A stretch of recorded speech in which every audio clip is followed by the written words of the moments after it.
association with Archaeological Survey of India. For a long time I know you all.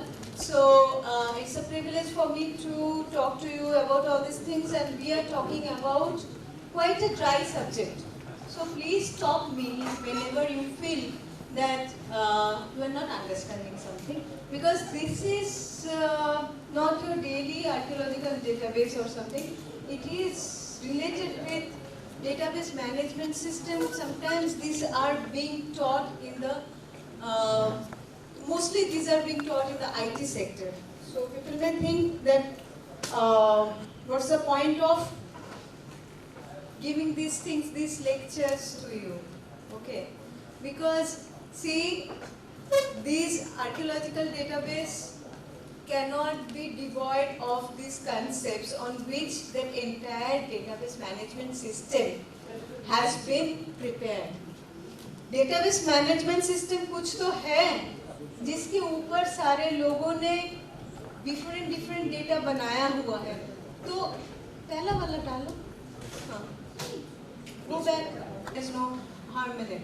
So we have actually given here one Google map here, and that is in the background. And we are starting with our database management system and all.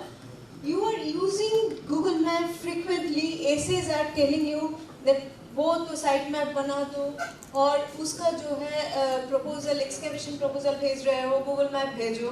हाँ, तो Google map से हम लोग ये सारे चीज़ लेके frequently use कर रहे हैं. पहले जो है हम यूज़ नहीं करते थे.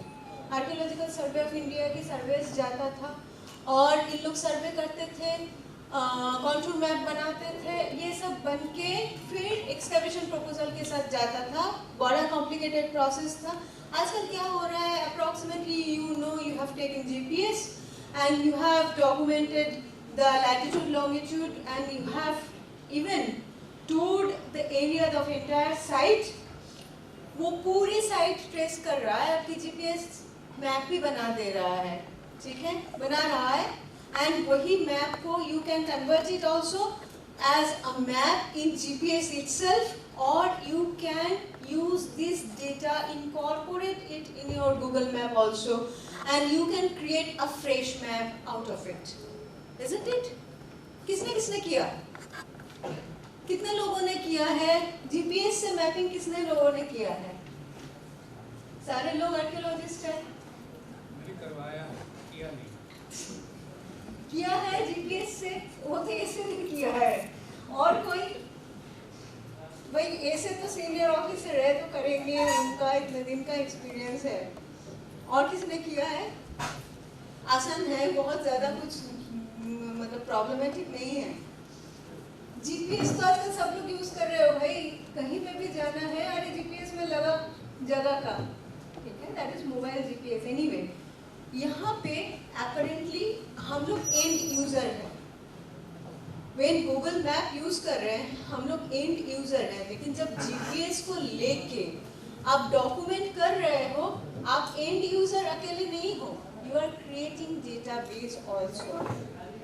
और उसको जब ट्रांसफर कर रहे हो गूगल मैप में, तब आप एक इंटरफेस क्रिएट कर रहे हो. इंटरफेस जहाँ पे आपने सामने हो रहा है लोग आपकी प्रोडक्ट के साथ, बाकी कोई दूसरे व्यक्ति उसको समझ रहे हैं, हेडक्वार्टर्स में भेज रहे हो ना. उसके भेजने से क्या हो रहा है, आपकी जो डेटा है उसका एक जेपीईजी इमेज बना, और वो किसी दूसरे व्यक्ति उसको देख के समझ पाया कि आपकी डेटा क्या है. डेटा तो क्या था, लैटिट्यूड लॉन्गिट्यूड था, कुछ तो नंबर था ना, सिर्फ नंबर था. 86 degree north, 86 degree 20 minutes north, 86 degree 20 minutes 7 seconds north, and sorry इस टाइप की. हाँ, बहुत सारी चीज़ हो रही. 86 degree that means quite north, near north pole. हाँ, और अगर बोलेंगे 25 डिग्री 50 सेकेंड्स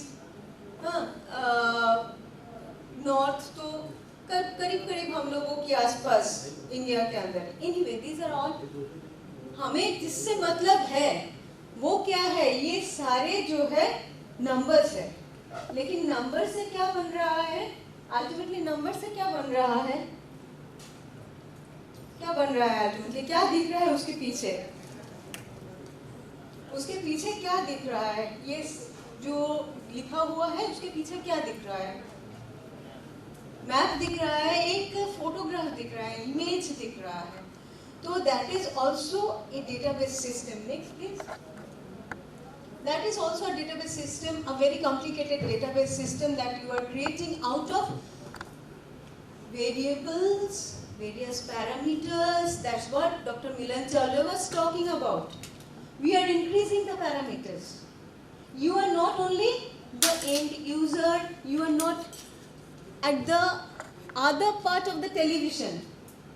टेलीविजन प्रोग्राम तो चल रहा है, टेलीविजन प्रोग्राम की जो नाटक वगैरह जो सब हो रहा था आप उसके किरदार है, ठीक है ना। अच्छा, इसमें मैंने और कुछ भी नहीं किया, मैंने इंडियन आर्कियोलॉजी रिव्यू से कुछ हिस्सा उठा लिया, ठीक है। उसमें मास्की डिस्ट्रिक्ट रायचूर में एक फेमस अशोकन साइट में जो एक्सकैवेशन हुआ है उसकी डिस्क्रिप्शन है। आप लोग कुछ पढ़ पा रहे हैं, कुछ लिखा है, Maski, the famous site of Ashokan rock edict in Hyderabad has been attracting the attention so and so, this and that. So ये है क्या? Indian archaeology review कर्नाटक में होना चाहिए था, हैदराबाद हो गया। वही होना चाहिए। ये बहुत पुराना है। Okay. It was not divided at that time that way. तो ये है क्या? Actually Indian archaeology review है क्या? Indian archaeology a review जो हर साल पब्लिश होता है और आप लोग आर्कियोलॉजिस्ट लोग जानते हैं, ये है क्या, बेसिकली है क्या? Yes, data, not only data but it is it's a database, in a collection of various data assemble. ऐसे ही बिखरा हुआ है क्या? इंडियन आर्कियोलॉजी कोई भी उठा लेंगे तो हर में मास्की मिलेगा क्या? नहीं मिलेगा ना। किसमें मास्की मिलेगा? मास्की किसमें मिलेगा? एग्जैक्टली दिस ईयर में पब्लिश हुआ है। उसका मतलब क्या है? इसमें अरेंजमेंट है, डाटा अरेंजमेंट है। अच्छा, तो उसमें आप जब जा रहे हो, जिस ईयर में जा रहे हो, उससे आपको मास्की के बारे में जानकारी मिल रहा है। तो इसमें क्या हो रहा है? आप रिट्रीव कर रहे हो डेटा, और अरेंज जब करके एक जगह में रखा है, पब्लिश कर दिया है, तो ऑनलाइन में अवेलेबल है, तो ये आपको डेटा सिक्योर्ड है। लेकिन इसमें प्रॉब्लम है। क्या प्रॉब्लम है? बहुत बड़ा प्रॉब्लम है, बहुत बड़ा प्रॉब्लम है। मान लीजिए आपको बोला गया है कि मास्की में कब कब एक्सकैवेशन हुआ था और कब कब एक्सप्लोरेशन हुआ था, उसमें किस साल में क्या क्या मिला था, ये बताइए।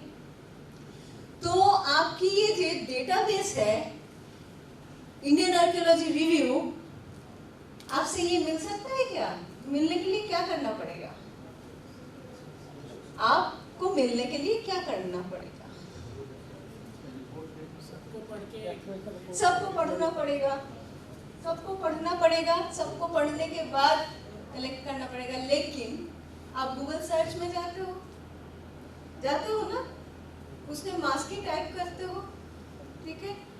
मास्की के ऊपर जितनी फोटोग्राफ्स है, जितनी लोगों ने लिखा है, जो भी इंटरनेट में लिखा है, इंटरनेट के बाहर डिजिटाइजेशन नहीं हुआ है उसके बारे में नहीं कर रहे हो, जो डिजिटाइजेशन हुआ है, जिन लोगों ने वहाँ पे जाके हनीमून में फोटो खिंचाया, ठीक है, जिन्होंने वहाँ पे जाके पिकनिक करने के लिए गया था, सारी चीज़ें मिल जा रहा है ना।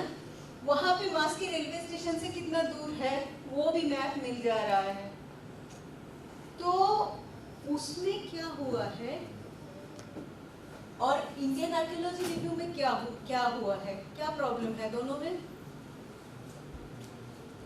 दोनों में क्या प्रॉब्लम है? मैंने दोनों में किसमें प्रॉब्लम कम है, किसमें प्रॉब्लम ज्यादा है? इसमें प्रॉब्लम ज्यादा है। इसमें प्रॉब्लम ज्यादा है। इसमें कम है क्योंकि ये सर्चेबिलिटी नहीं है आपकी डेटा को। और दूसरी बात है, दूसरी तीसरी चौथी बात है, इसके डेटा में देखिए मास्की डिस्ट्रिक्ट रायचूर लिखा हुआ है, ठीक है। इसके बाद लिखा हुआ है इसमें ये cultural sequence obtained in excavation at Brahmagiri 1947, ये भी लिखा हुआ है।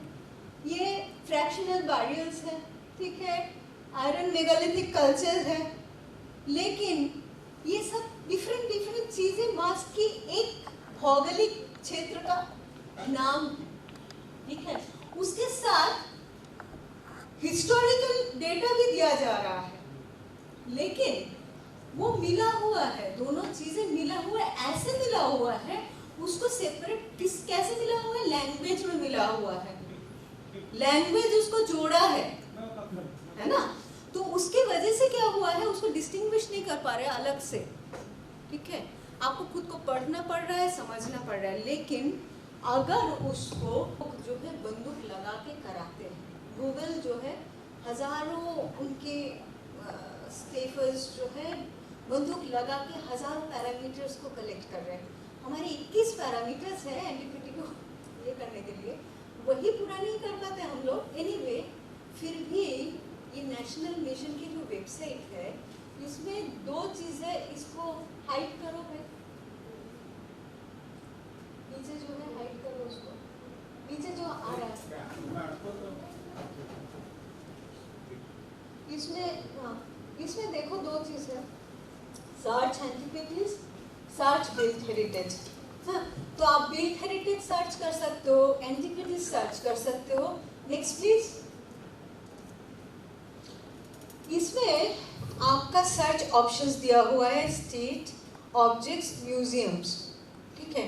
मतलब मास्की में अगर कोई म्यूजियम है, ठीक है, उस म्यूजियम में अगर देखिए कितने सारे पैरामीटर्स हैं, म्यूजियम का नाम दे सकते हैं, type of object, particularly iron age megalithic आप अगर सिलेक्ट करेंगे, और आप अगर पीरियड उसको बोल देंगे कि फलाना just 5th century BC to 1st century AD आप अगर स्पेसिफाई करेंगे, तो ये सब पैरामीटर्स जब आप डिसाइड कर देंगे तो उतना ही ऑब्जेक्ट को दिखाएंगे जो ये सारे पैरामीटर्स उनके साथ कॉमन है। ये वेरिएबल्स उनके साथ कॉमन है।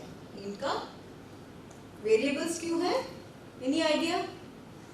वेरिएबल्स, पैरामीटर, ये सारी चीज हम लोग बोलते रहते हैं, कोई आइडिया क्या होता है वेरिएबल्स, क्या होता है पैरामीटर्स, कोई आइडिया?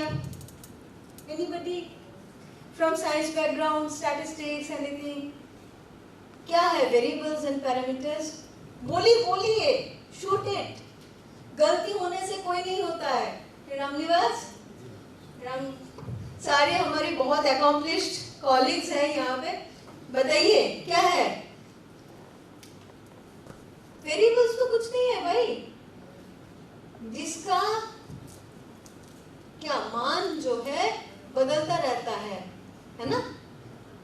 जैसे कि मान लीजिए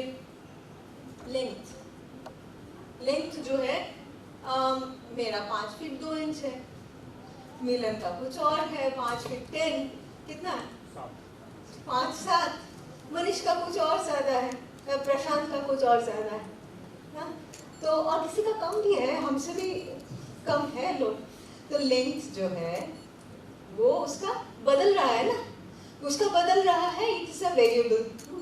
तो हमने सोचा सिर्फ लेंथ लेंगे, सिर्फ ब्रेथ लेंगे और सिर्फ वेट लेंगे, ये 3 पैरामीटर्स हमने डिसाइड कर लिया है। कैसे जांच करेंगे मान कौन कौन सा होगा, स्थित क्या होगा, हाँ, जिसके बेसिस पे हम किसी को जांच करेंगे। किसी का इंटरव्यू हो रहा है, हमने सोचा कि वो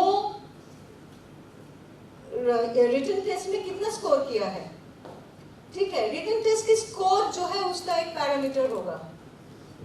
वो रिटन टेस्ट की स्कोर प्रशांत का कुछ अलग होगा, रामनिवास का कुछ अलग होगा, कुछ आपका कुछ अलग होगा, ये सारे वैरी कर जाएगा। It's a variable also. Okay. So anyway, so these things are there, very much there in सारे वेरिएबल्स, और उसमें कौन कौन सा मतलब ऑलरेडी देयर, किस किस को पैरामीटर मानेंगे, उसके बेसिस पे हम क्या करेंगे, सर्च करेंगे। तो ये ऑलरेडी डिसाइडेड है हमारी डेटाबेस में, ये सारे पैरामीटर्स को हम चूज कर लिया है, उसके बेसिस पे हम एक आपको सर्च रिजल्ट दे रहे हैं, जो कि आप पैरामीटर्स के बेसिस पे डॉक्यूमेंट नहीं करने से आप नहीं उससे कोई भी इंफॉर्मेशन निकाल नहीं सकते हो, जैसे कि मास्की रायचूर वाले उसमें हुआ था। Next please. नाउ अभी तो बहुत ज्यादा चल रहा है चैट जीपीटी। किसने चैट जीपीटी के बारे में सुना है? चैट जीपीटी किसने यूज किया? आपने यूज किया। चैट जीपीटी बहुत ज्यादा चल रहा है। चैट जीपीटी चलता है ना, AI, robotic, internet, artificial intelligence, सुना है ना? चैट जीपीटी बहुत ज्यादा चल रहा है कि ये जो है लोगों की दिमाग जो है उसको घुमा देंगे। हाँ, जो लोगों की दिमाग से भी तेज, उसको कुछ भी पूछ लो वो जब बोल सकता है क्या? उसको कुछ भी पूछ लो बोल सकता है क्या? कुछ भी पूछ लो बोल सकता है क्या? Again, I am asking you again. Chat GPT को कुछ भी पूछ लो, can they do it? No. नहीं. See, I asked the question. Isn't there any GCMS report on Dior's Fahrenheit composition? Your note description doesn't talk anything about its gasoline aspect. Something is very famous, it's not related to archaeology, but it is related to archaeology also. How? I will talk to you about it. ये हम क्या कर रहे हैं, perfume के बारे में पूछा। Dior Fahrenheit जो है बहुत फेमस एक परफ्यूम है, which is known for its petrol kind of smell, that is gasoline note. Now what is this GCMS? It is nothing, it is gas chromatography and accelerated mass spectrometry. Okay. तो accelerated mass spectrometry के बारे में तो हम archaeologist वाले करते हैं ना, कि accelerated mass spectrometry में क्या होता है, आपकी सारे कंपोजिशन किसी चीज का, और गैस क्रोमेटोग्राफी में भी वही होता है, वो क्रोम मतलब कलर आ जाता है, उसमें क्या क्या कंपोनेंट है, जैसे एक्सआरएफ एनालिसिस में मिलन बोल रहा था कि उसके सारे कंपोनेंट्स जो है उसमें वो क्रोम में, कलर में दिख जाता है। एएमएस एक्सेलरेटेड मास स्पेक्ट्रोमेट्री में भी उसमें वो स्पेक्ट्रम तैयार करता है एक पर्टिकुलर ऑब्जेक्ट, एलिमेंट की, नॉट ऑब्जेक्ट, एलिमेंट की एक ही पर्टिकुलर स्पेक्ट्रम में वो आएगा, तो उसकी बेसिस पे ऑब्जेक्ट आइडेंटिफिकेशन होता है। तो आप अगर कोई परफ्यूम के जीसीएमएस करोगे ना, तो उसमें परफ्यूम में क्या क्या कंपोनेंट्स है वो दे सकता है, वो जीसीएमएस में बोल सकता है कि these are प्रोबेबल कंपोनेंट्स। तो उसमें क्या है, इसने बोल रहा है as an AI language model I don't have access to external sources such as GCMS reports or proprietary databases। बोल रहा है ना, तो इसीलिए मैंने कर नहीं पाया। तो उसके पीछे क्या है, उसके पीछे एक तगड़ा, भयानक तगड़ा डेटाबेस सिस्टम है, भयानक तगड़ा डेटाबेस सिस्टम है। डेटाबेस सिस्टम इतना स्ट्रॉन्ग है, उसकी मेटा डेटा मतलब डेटा अबाउट डेटा क्या है, कैसे मेटा डेटा की एक कोई एग्जांपल कोई दे सकते हैं आप लोगों की आर्कियोलॉजिकल इसमें से कोई मेटा डेटा की एग्जांपल प्लीज? हाँ, जैसे इन्होंने पहले भी बोला है, पिछले बार भी बोला है, बताइए, इन्होंने पिछले बार भी थे। हाँ बताइए। जो डेटा के अंदर जो है उसको मेटा डेटा कहते हैं, जैसे कि जो एसआई रिपोर्ट्स हैं, रिपोर्ट्स के अंदर जो चीज़ें होंगी वो नहीं। डेटा मेटा डेटा है, मान लीजिए इंडियन आर्कियोलॉजी रिव्यू, उसको ले लीजिए, उसके अंदर सारे साइट्स वगैरह का 1957-58 जो उसके बारे में सारे साइट्स वगैरह ये सब दिया हुआ है, ये कंजर्वेशन हुआ है, दैट इज डेटा। लेकिन उसको दिल्ली की बंगाल पब्लिशर से पब्लिश हुआ है और उसको director general archaeological survey of India publish किया है, 540 रुपया उसका कीमत है, तो ये है उसका मेटा डेटा, ठीक है। हम लोग जब एनएमएमए की डेटाबेस हम लोगों ने सबने सुना है, हमने बनाया है 2007 में, अल्टीमेटली ये ऑनलाइन हुआ है 2017 में, और इसके पीछे ये सारे चीज जो हम बोल रहे हैं, this is Meta data, this is Meta data, ठीक है। तो ये क्या बोल रहे हैं कि जीसीएमएस रिपोर्ट्स उसके पास नहीं है, अनप्रोप्रिएटरी डेटाबेसेस, मतलब पर्टिकुलरली कोई कंपनी अगर कोई फॉर्मूला बनाता है तो वो उसको हाइड करके रखते हैं, ठीक है। इसके बारे में हम लोग और बात करेंगे, हाँ, लेकिन पता नहीं कितना आप लोगों के पास टाइम होगा इसको सुनने के लिए, तो I am trying to go fast. So these are actually taking, this requires repetitions.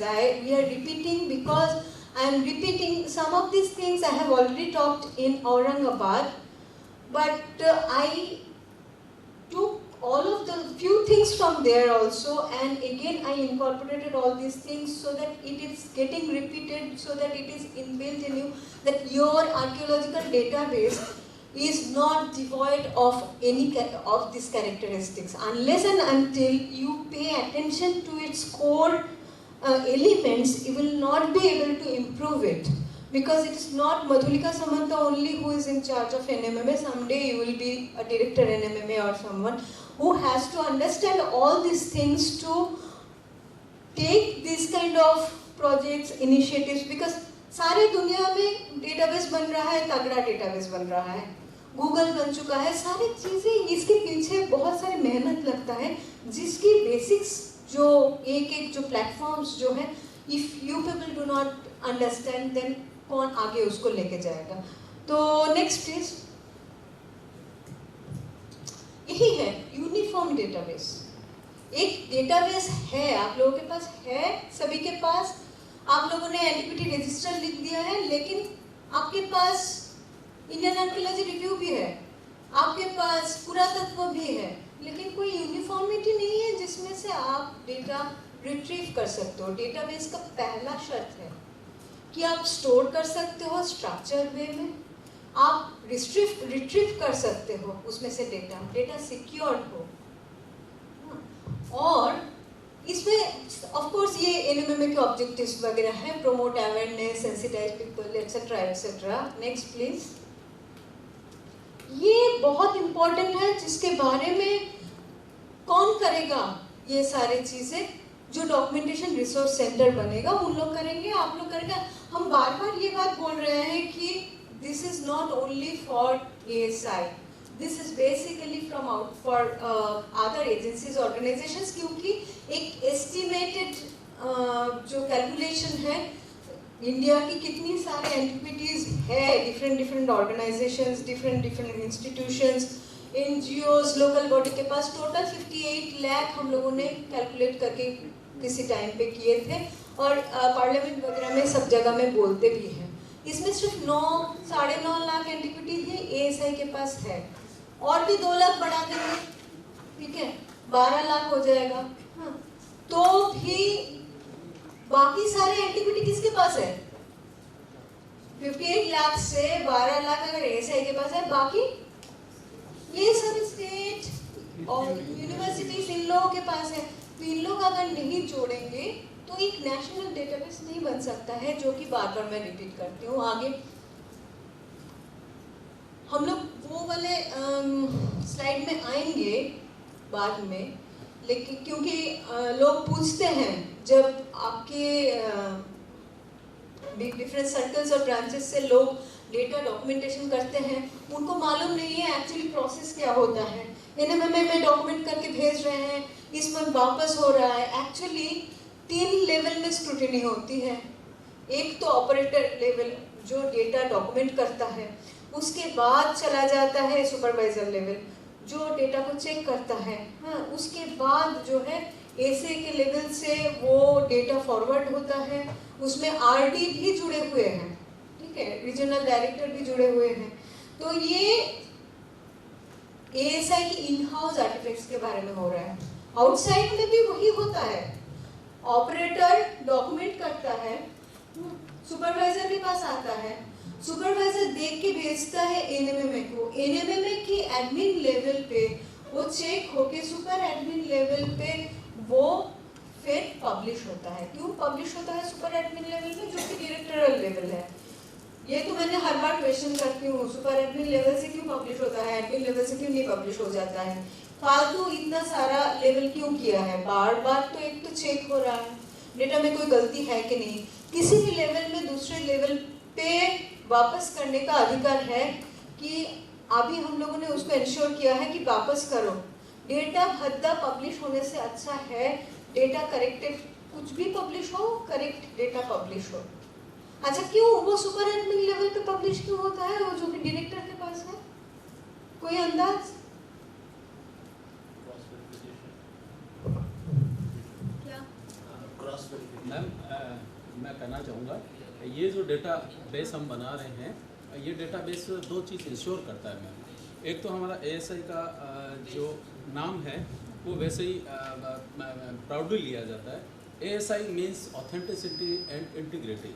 यहाँ जो डेटा है वो इतने सारे लेवल्स इसलिए बनाए जाते हैं, उसमें एक्सपर्ट्स ऐसे अपने आप एक्सपर्ट्स होते हैं, उनको भी इसमें शामिल किया जाता है ताकि वो देखें कि जो डेटा हम आगे पब्लिश कर रहे हैं, पोर्टल तक जा रहा है, जो न केवल लोगों के बीच में जा रहा है, जबकि हम भावी पीढ़ी के लिए उसको बना रहे हैं, वो ऑथेंटिकेट होना चाहिए, उसकी इंटीग्रिटी होनी चाहिए, ताकि जो है वो भले ही वो गलत नहीं जाना चाहिए, ताकि वो पौष्टिक।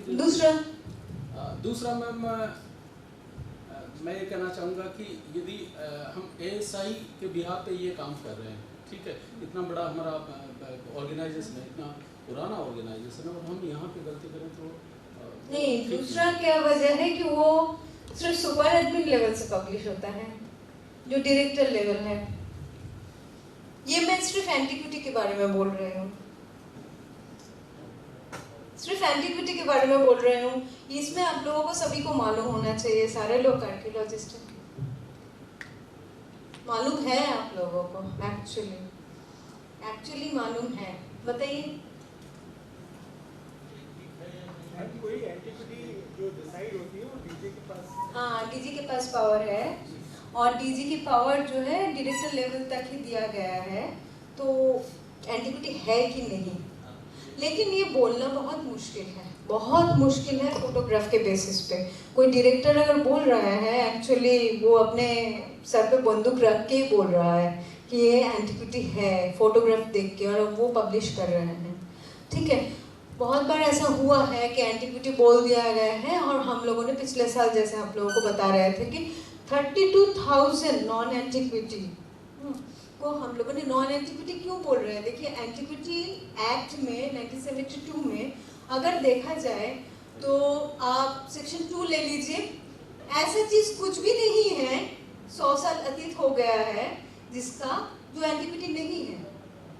वैसे आप जब एक्सकैवेशन कर रहे हो तो एक्सकैवेशन की मिट्टी भी एंटिक्विटी में आ जाएगा उस हिसाब से, क्योंकि अभी किसी सीनियर ऑफिसर्स, एएसआई के सीनियर ऑफिसर्स मीटिंग में किसी ने बोला कि आप लोग जो कंजर्वेशन करते हो उसका जो लाइन वगैरह भी है वो जब खोल के आप निकालते हो प्लास्टर, उसको आप लोगों को जमा करना चाहिए, वो भी एंटिक्विटी है। तरीके से देखा जाए तो वो है। तो ये इतना ब्रॉड डेफिनेशन हम लोग देके रखे हैं, that is for legal purposes, कि बहुत आसान होता है किसी को पकड़ना। भाई हमने तो नहीं बोला है कि सिर्फ यही है, हमने बोला ये भी है, वो भी है, वो भी है। आप लोगों को बहुत सारे लोगों ने नेट दिया है ना, यूजीसी नेट क्लियर भी किया है ना, हाँ? तो उसमें रीजनिंग एक पेपर है, गोल्ला गोल्ला आता है ना कि किसके अंदर क्या आता है। अगर डेफिनेशन ब्रॉड होगा, ये सारी चीज एक साथ लपेट के वो गोल्ला के अंदर आ जाएगा। बहुत सारे ऐसा गोल्ला होता है ना, सर्कल होता है कि this is somehow touching it, हाँ, but not fully engulfing it. ऐसा सारे गोल्ला है ना यूजीसी नेट वाला, हाँ, वो उसमें दिया जाता है। उस तरीके की हमारे एंटिक्विटी वाला डेफिनेशन इतना बड़ा किया गया है कि सारे जितना 100 इयर्स क्रॉस किया है सारे गोल्ला के अंदर आ जाएगा। हाँ, कोई गोल्ला के बाहर नहीं रहेगा। लेकिन उससे मुश्किल क्या होगा डेटाबेस क्रिएशन में। डेटाबेस क्रिएशन में वो बहुत ज़्यादा मुश्किल होगा। ये सेकेंडरी डेटा। नेक्स्ट, तो वही हम लोग आ रहे हैं डेटाबेस मैनेजमेंट में। क्या है बेसिक चीज़ है, ये स्टोर कर सकते हैं, ये हम इसमें से डेटा रिट्रीव कर सकते हैं। This is smart database management. Database Indian archaeology review भी डेटाबेस है, स्टोर वहाँ पे भी हुआ है, वो सिक्योर वहाँ पे भी हो रहा है, रिट्रीव वहाँ से भी कर रहे हैं, लेकिन स्मार्ट रिट्रीवल नहीं है। स्मार्ट रिट्रीवल है क्या, उसमें से पूछ सकते हो क्वेश्चंस। स्मार्ट वॉच कितने लोगों ने पहने हैं? कितने लोगों के हाथ में स्मार्ट वॉच है? ओह बाप रे, और 2-3 लोग। हमने सोचा सभी लोग स्मार्ट वॉच पहने हैं। आजकल मेरी अलावा बाकी सभी के हाथ में स्मार्ट वॉच ही है, मैं सोच रही थी। तो स्मार्ट वॉच में कुछ पूछ सकते हैं ना? क्या पूछ सकते हैं? स्मार्ट वॉच में आपकी वो भी डेटा कलेक्ट कर रहा है। डेटा कलेक्ट करके उसमें से आप पूछ सकते हैं कि हमने कितना पैदल चल लिया है, कितना स्टेप्स। उसमें ज्यादातर स्मार्ट वॉच जो है गड़बड़ उत्तर देता है। क्यों देता है? ज्यादातर स्मार्ट वॉच, लोअर लेवल की स्मार्ट वॉच जो है, pedometer is incorrect. Pedometer means कितना चलते हैं। क्यों इनकरेक्ट होता है?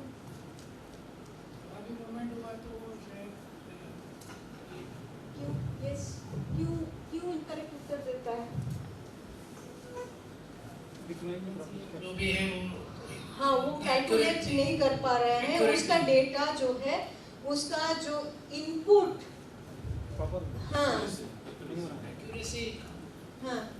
हाँ, एक इंफॉर्मेशन टेक्नोलॉजी में बहुत कॉमन ये चीज सिखाया जाता था शुरू में ही कंप्यूटर सीखने में। हाँ, GIGO क्या है? Give in give out. Garbage in garbage out. Garbage दिया है इनपुट, ठीक है। बहुत सारे लोग गार्बेज जो है भेज रहे हो NMMM में, ठीक है। तो इसीलिए NMMM की डेटा जो है गार्बेज आउट हो रहा है। लोग बोल रहे हो कि भाई भद्दा फोटोग्राफ, भाई किसने भद्दा फोटोग्राफ भेजा है? गार्बेज इन किए हो ना, गार्बेज इन किए हो तो गार्बेज आउट होगा। हाँ?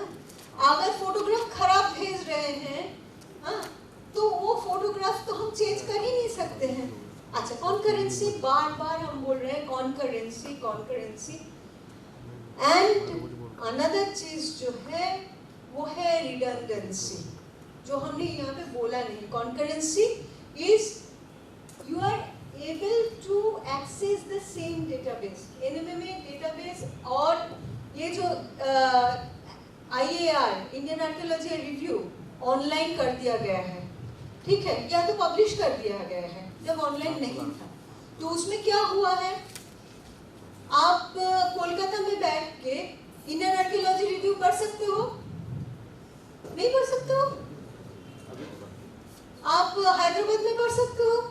पढ़ सकते हो। सेम टाइम रात को 2 बजे आपको इंडियन आर्कियोलॉजी रिव्यू पढ़ने का मन हुआ है चेन्नई में, किसी को मन हुआ है शिमला में, पढ़ सकता है। That is concurrent access, okay. And then security rules to determine access rights of users. कितना पढ़ सकते हो? जितना पब्लिश हुआ है। उसके बियॉन्ड मास्की में क्या हुआ था, पब्लिश वो नहीं हुआ है, पढ़ नहीं सकते हो। Same time, backup and recovery, those things are also there in database management. And redundancy, मान लीजिए एक ही चीज 3 बार पेज नंबर 1 में भी रिपीट हुआ है, हाँ, पेज नंबर 36 में भी लिखा गया है, और पेज नंबर 102 में भी लिखा हुआ है। What is that? That is repetition of the same one। मास्की में मेगालिथिक साइट मिला है, पेज नंबर 3 में बोल दिया, पेज नंबर 56 में भी बोला, ठीक है। पेज नंबर 102 में भी बोला एक ही डेटाबेस में 3 बार एक ही डेटा आ रहा है, स्मार्ट डेटाबेस में नहीं आएगा। ये सारी चीजें, दिस इज रिडंडेंसी। ये रिडंडेंसी को आप बंद कर रहे हो स्मार्ट डेटाबेस में। तो ये सारी चीज जो है बहुत बेसिक कंसेप्ट है डेटाबेस मैनेजमेंट की, जो आपकी आर्कियोलॉजिकल डेटाबेस में भी होना चाहिए। रिपीटेशन, एक बार बोल रहे हो मेगालिथिक साइट है, अगर एक आर्टिकल भी लिख रहे हो मास्की के ऊपर 10 बार क्यों बोल रहे हो कि मेगालिथिक साइट है, मेगालिथिक साइट है, मेगालिथिक साइट है? भाई बोले हो ना मेगालिथिक साइट, पेज नंबर 1 में भी बोल दिए हो, पेज नंबर 2 में भी वही बोल रहे हो, पेज नंबर 3 में भी रिपीट कर रहे हो। तुम्हारा लिखने का क्या मतलब हुआ है? 3 पेज, एक पेज में जो खत्म कर सकते थे, है ना? फिर आगे, ठीक है, कितने टाइप की डेटाबेस ऑलरेडी हम लोगों ने बोल चुके हैं, किस किस को याद है? और इसके आगे हम लोग जाएंगे रिलेशनल डेटाबेस और ये सब के बारे में हमने बता चुके हैं। इसके पहले अगर हम डेटाबेस के ऊपर जाएंगे तो इसके बारे में बोलने के पहले इसके आगे वाले नेक्स्ट वाले स्लाइड, हाँ, ये सब किस किस को याद है? ये थोड़ा सा मैंने और इसको इलैबोरेट कर दिया है। ये वाला देखा है आपने, और आप याद कीजिए इंडियन आर्कियोलॉजी रिव्यू, उसको याद कीजिए और इसको याद कीजिए। इसको देखिए, दोनों में क्या अंतर है? इंडियन आर्कियोलॉजी रिव्यू और ये दो टेबल में क्या अंतर है? इंडियन आर्कियोलॉजी रिव्यू और ये वाले स्लाइड में क्या अंतर है? हाँ, बहुत सारे लैंग्वेज कंटेंट जो कि डेटाबेस के लिए उसका जरूरत है क्या? इज, आर, कनेक्टेड टू, ये सब की कोई जरूरत है क्या डेटाबेस के लिए? आपको अगर पता है, इसके ऊपर मैं लिख देती हूँ म्यूजियम्स ऑफ इंडिया, ठीक है, इसके ऊपर म्यूजियम ऑफ इंडिया, ठीक है। तो इसमें से ही आप समझ जाओगे ना, क्या क्या समझ जाओगे, क्या क्या समझ जाओगे? म्यूजियम ऑफ इंडिया अगर ऊपर लिख दूं तो जस्ट वो पहला वाला टेबल के ऊपर क्या लिख दोगे, क्या समझ जाओगे? म्यूजियम ऑफ इंडिया, अगर ऊपर मैं एक कैप्शन दे देती हूँ इस table number 1 museum of India, museums of India, नहीं ठीक है,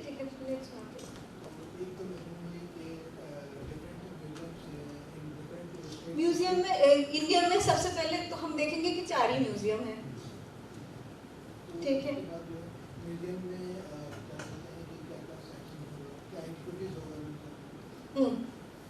किस टाइप की एंटिक्विटी होगा, उसका वजन क्या होगा, ठीक है, कहाँ कहाँ लोकेटेड है, ये सारी चीज इसमें बोलने की जरूरत नहीं है। This museum is located in Hazarduari palace, बोलने की जरूरत नहीं है, इतनी बड़ी लंबी लैंग्वेज। और दूसरी बात ये है कि इतने म्यूजियम में आप 1986 में कितनी जगह में आइवरी कॉम्ब मिला है, ये अगर मैं बोलूं तो इसका जवाब इस दोनों टेबल से मिल सकता है। मैं सिर्फ ये क्वेश्चन पूछा, कितनी जगह में 1986 में कितनी जगह में आपका आइवरी कॉम्ब मिला है? 1986 अगर नहीं बोलूं, कितने सारे जगह में आपको आइवरी कॉम्ब मिला है? मिल जाएगा, ये क्वेश्चन आप डाल सकते हो। वो स्मार्ट वॉच टाइप की क्वेश्चन है, गूगल सर्च वाली क्वेश्चन है, ठीक है, तुरंत बता देगा कौन कौन सा जगह, कौन कौन सा जगह, कौन, रत्नागिरी वगैरह नहीं है, रत्नागिरी और 2 जगह, सिंपल, वो तुरंत बता देगा, ठीक है। और उसमें ये सारे क्वेश्चन की कैपेबिलिटीज जवाब देने की बहुत सारी पैरामीटर्स के ऊपर डिपेंड कर रहा है कौन कौन सा लिया है। अभी इसमें हमने क्या किया है, जो लैंग्वेज में जो डेटा आपको दिया गया था उसको हम स्ट्रक्चर्ड वे में कॉलम्स, एक कॉलम्स, एक उसको बोलते हैं कि फील्ड में बांट दिया और एक एक रो में बांट दिया। तो ये जो रो होता है, जो हॉरिजॉन्टली जाता है, समांतराल जाता है रो, उसमें हम क्या करते हैं, रिकॉर्ड करते हैं। किस चीज का रिकॉर्ड करते हैं? ये जो ऊपर जो दिया है फील्ड कॉलम, जो दिया है फील्ड, उसको एक एक फील्ड कहेंगे। उस फील्ड में हम क्या करते हैं कि उसमें एट्रीब्यूट, गुण, 5 फीट 2 इंच से लेके 7 फीट तक हाइट वाले लोग यहाँ पे 4 है, ठीक है। ये गुण हो गए ना, कितना लंबा है, ये क्वालिटी हो गया ना, दैट इज एट्रीब्यूट, ठीक है। और इसमें इस फील्ड में 4 ही लोग हैं, ठीक है, वो है रिकॉर्ड। और वो रिकॉर्ड जो है वो एक वेरिएबल है, ठीक है। इस कमरे में 4 लोग हैं, शायद नागपुर में ऐसे लोग 36,000 हैं। तो उस वाला गुण जो है, एट्रीब्यूट जो है, उसका नंबर बदल जा रहा है, रिकॉर्ड वाला नंबर बदल जा रहा है, ठीक है। तो एक वेरिएबल हो गया है वो, ठीक है। ये सारी चीज जब आप डेटा बेस बनाते हो, डेटा मैनेजमेंट करते हो, आपको याद रखना पड़ेगा, क्योंकि इसी के बेसिस पे आप डिसाइड करते हो डेटाबेस में प्राइमरी की कौन सा होगा, सेकंड फॉरेन की कौन सा होगा, कंपोजिट की कौन सा होगा। पीछे जाइए, पीछे वाला स्लाइड, बस। तो इसमें देखिए एक छोटा सा टेबल दिया हुआ है, accession number, name of antiquity और साइट, डोलावीरा, ठीक है। अब अगर हम बाकी 2 चीज हटा दिया है, नेम ऑफ एंटिक्विटी और साइट नाम हटा दिया है, ठीक है, तो इसमें हम इसकी जगह में लेंथ डाल दिया है और दूसरे में रिकॉर्डर का नाम डाल दिया है, दूसरे कॉलम में रिकॉर्डर का नाम डाल दिया है, ठीक है। एक में आपने एक्सेशन नंबर दिया है, पहला वाला, और दूसरे में नेम ऑफ द एंटिक्विटी है, तीसरे में आपका साइट नेम है। नेम ऑफ द एंटिक्विटी को हमने हटा दिया, ठीक है। नेम ऑफ द साइट को हमने हटा दिया, हटा देने के बाद उस जगह में लेंथ दे दिया है, ठीक है। और आपकी जो रिकॉर्ड किसने किया है उसका नाम दे दिया है, ठीक है। आप एंटिक्विटी को ढूंढ पाएंगे म्यूजियम में? ढूंढ पाएंगे? नहीं पाएंगे? अच्छा, कितने लोग बोल रहे हैं नहीं पाएंगे? हम पहला कॉलम को फिक्स रखे हैं, एक्सेशन नंबर, बाकी दूसरे को हम बदल दिया है लेंथ और रिकॉर्डर के नाम से। एंटिक्विटी को ढूंढ पाएंगे कि नहीं ढूंढ पाएंगे? कितने लोग एक्सेशन नंबर ढूंढ लेंगे। ये क्या है? ये 2 डिफरेंट टेबल बनाया जिसमें एक कॉलम को हमने प्राइमरी की घोषित किया है। कौन सा प्राइमरी की है इधर? Accession number. अच्छा, दूसरे वाले जो हमने बनाया लेंथ और रिकॉर्डर्स नेम वाला टेबल जो बनाया, उसमें वो एक्सेशन नंबर जो है पहले वाले टेबल के लिए तो प्राइमरी की हो गया, दूसरे वाले टेबल में वो फॉरेन की हो गया, क्योंकि ये वाले टेबल से ये वाले टेबल में उसकी क्वालिटी को हमने ट्रांसफर किया है, वो फॉरेन है, विदेश से आया हुआ है। टेबल नंबर विदेश कौन सा है? टेबल नंबर 1, ठीक है। फिर उसके बाद I will not take much more time, I think 10 more minutes or something. This is a relational database. This is a relational database. ठीक है? क्योंकि 2 टेबल के बीच में हम रिलेशन एस्टेब्लिश करते हैं। अच्छा, कभी-कभी ऐसा होता है कि हम डिसाइड करते हैं कि 2 फील्ड हमारी जो है हर टेबल में कॉमन रहेगा, इसको हम कंपोजिट की बोलते हैं। मान लीजिए टेबल में हम जो है पैरामीटर बढ़ा देते हैं, फील्ड का नंबर्स जो है बढ़ गया है, ठीक है।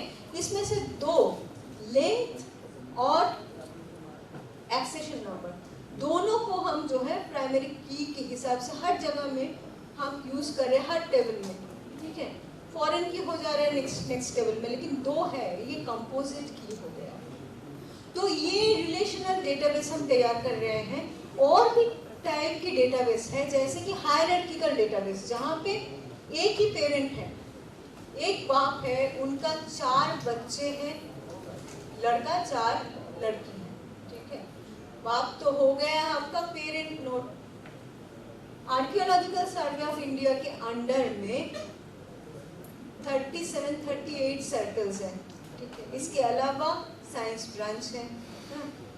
तो archaeological survey of India headquarters जो है आपकी पेरेंट नोड हो गए हैं, और सर्कल्स हो गए एक टाइप की डेटा, ब्रांच दूसरे टाइप की डेटा, साइंस ब्रांच तीसरे टाइप की डेटा, ठीक है। वो चाइल्ड नोड हो गए। इसके बीच में आप नेटवर्क मोड भी हो सकता है। जैसे मान लीजिए आप एक कॉलेज है, जिस कॉलेज में हिस्ट्री डिपार्टमेंट में professor Prabhas Sahu ji head of the department है, जो हिस्ट्री डिपार्टमेंट में क्लास लेते हैं, ठीक है। पॉलिटिकल साइंस डिपार्टमेंट में भी वो जाते हैं एंड प्री इंडिपेंडेंट इंडिया में आर्कियोलॉजिकल इन्वेस्टिगेशंस की हिस्ट्री पढ़ाते हैं और उसकी पॉलिटिक्स पढ़ाते हैं, ठीक है। तो प्रभास साहू जी यहाँ पे क्या कर रहे हैं? वो हायरार्किकल में नहीं जा रहे हैं, वो हायरार्किकल में नहीं है, वो क्या है फिर? Network database. और एक है ऑब्जेक्ट ओरिएंटेड डेटाबेस, जिसमें एक्चुअली नेक्स्ट प्लीज, नेक्स्ट, इसमें क्या है आपकी बहुत सारे डिफरेंट काइंड्स ऑफ डेटा आपकी एक ही साथ एक डेटाबेस में है। जैसे कि मान लीजिए गाना, कोई न्यूमेरिकल वैल्यू, ठीक है, कोई मूवी, सभी एक डेटाबेस में है। अच्छा, गूगल अर्थ जब आप खोलते हैं, गूगल का आपने ये किया है, खोला है, ठीक है, गूगल में मैप का डेटा मिल रहा है। उसके अलावा गूगल में आपको 360 डिग्री व्यू भी मिलता है और उसके अलावा उसमें डिफरेंट फोटोग्राफ्स भी मिलता है, ठीक है। डिफरेंट जगह के लिए डिफरेंट कलर मिलता है। किस टाइप की डेटा है? सब एक टाइप की डेटा है? अलग अलग डेटा है। कोई डेटा आपको दिखाया जा रहा है, कोई डेटा आपको नहीं दिखाया जा रहा है। इसके लिए जो है एक ये ऑब्जेक्ट ओरिएंटेड डेटाबेस है। डिफरेंट टाइप के ऑब्जेक्ट एक डेटाबेस में जुड़ा हुआ है। इसमें बहुत इम्पोर्टेंट कुछ आइडिया है। एनकैप्सुलेशन, पॉलीमॉर्फिज्म, ये सारी चीज जो है इसकी बहुत इम्पोर्टेंट डेटा है। अच्छा, एनकैप्सुलेशन होता क्या है? सबको अभी एक ये सब मिला है ना, बैग मिला है रजिस्ट्रेशन करने के बाद, हाँ? इसके अंदर क्या है किसको मालूम है? किसी को मालूम है? जो जानते नहीं है किसको मालूम? इसके अंदर क्या है? ये सब बैग में क्या है? ओपन करने के बाद मिलेगा। जब तक ओपन नहीं कर रहे हो तब तक नहीं मिलेगा। That is encapsulation. डेटा जो है आपसे ढका गया है। जबकि गूगल अर्थ वाले जो है वो एक एनकैप्सुलेटेड डेटा है। आपकी एनकैप्सुलेटेड है क्योंकि हर चीज आपको नहीं दिखाया जा रहा है। आप ओवर कर रहे हो किसी इसमें तो क्लिक कर रहे हो, उसके बाद डेटा हाइड नहीं हो रहा है। देखिए, आप जब एंटिक्विटी को आप डॉक्यूमेंट करते हो, एंटिक्विटी के जो मार्क होते हैं, आइडेंटिफिकेशन मार्क, जो कि चोरों के लिए बहुत प्रॉब्लम क्रिएट कर सकता है। 2 जगह में एंटिक्विटी जो है डॉक्यूमेंट हुआ है, हाँ, और वो 2 जगह से वो एंटिक्विटी चोरी हो गया। लोगों ने नकल बनाया, हाँ, और बना के जो है उसको भारी कीमत में बेचने की स्मगलिंग मार्केट में कोशिश कर रहा है। लेकिन आपने क्या किया था, उसकी जो डॉक्यूमेंटेशन करने के वक्त में उसकी जो स्पेशल एक मार्क है, आइडेंटिफिकेशन मार्क, उस मार्क को भी आपने डॉक्यूमेंट किया था। चोरों को मालूम नहीं था तो उसने जो एंटिक्विटी बनाया उस पे वो मार्क उन लोगों ने नहीं रखा।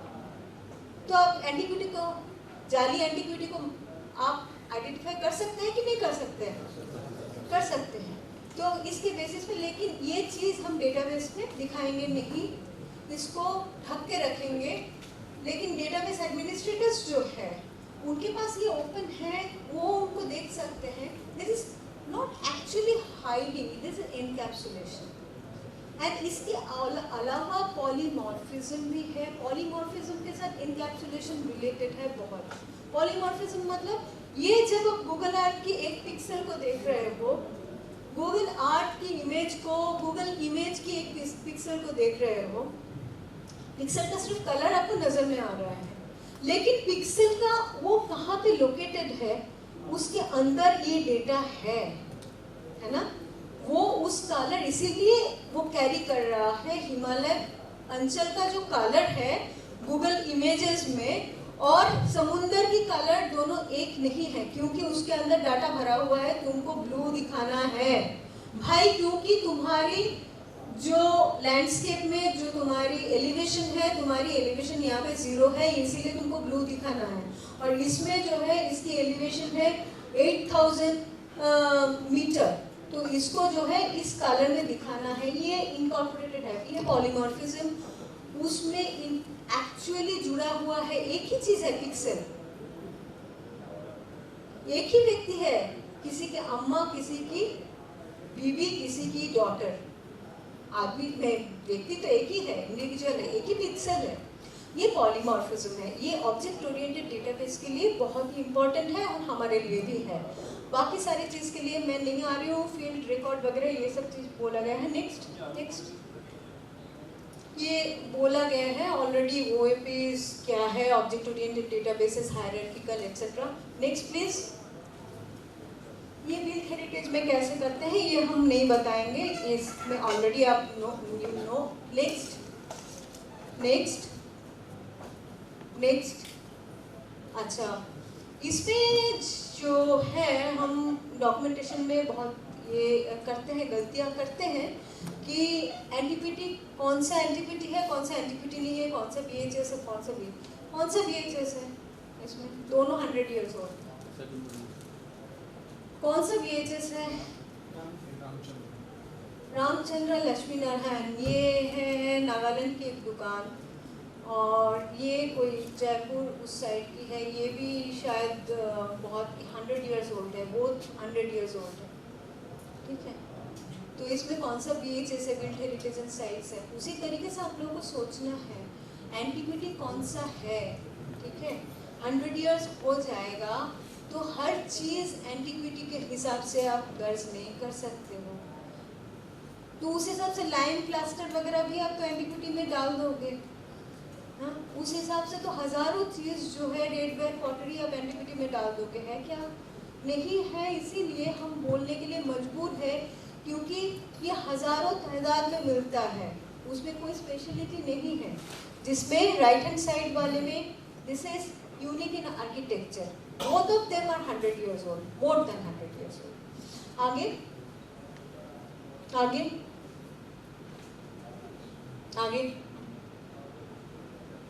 हाँ, so this is one of these नहीं भाई,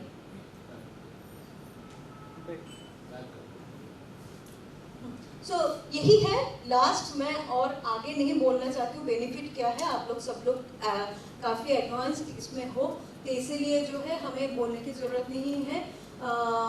कितना आप मैं already crossed my time limit, तो ये क्योंकि मैं 3 मिनट्स लेट शुरू किया, that is an excuse.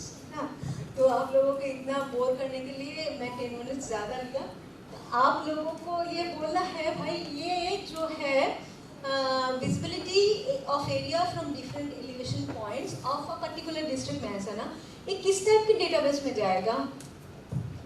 Visibility studies होता है ना भाई, हम लोग बोल देते हैं कि भाई ये वाला पर्टिकुलर साइट चुना गया था क्योंकि यहाँ से जो है सारे जो है एनिमी सबको बैटेलियन ये सब इन लोग लड़ाई के मामले में, उसका कोई साइंटिफिक स्टडी हम लोग करते हैं? अपनी मर्जी से बोल देते हैं भाई ये बहुत लोकेशनली बहुत ऊंचा जगह में। कितना साइंटिफिक है भाई? तुम्हारी डेटा क्या बोल रहा है, वाकई क्या है, तुम्हारे वहाँ से विजिबिलिटी कितना तक है। ठीक है, वो तुम बोल सकते हो कि नहीं, ये हमने किया था वडनगर के ऊपर, मैंने पहले भी शायद दिखाया, आप लोगों को याद है कि नहीं, मुझे पता नहीं मैंने पहली बार दिखाया कि नहीं दिखाया। एनीवे, तो ये किस टाइप की डेटाबेस है? इससे क्या है, पर्टिकुलरली वडनगर से हमने ये किया था GIS based, geographical information system based एक हमने स्टडी किया था, जिससे हम डेटाबेस एक क्रिएट किए थे और इसमें से ये मैप निकला था, ये किस टाइप की डेटाबेस है। हम लोगों ने तो अभी इतना डिस्कशन किया है, ये आपके लिए लास्ट स्लाइड है, नाउ टेल मी बस। Thank you very much, you just answer this, but you have to answer it, I have finished it, you have to answer it.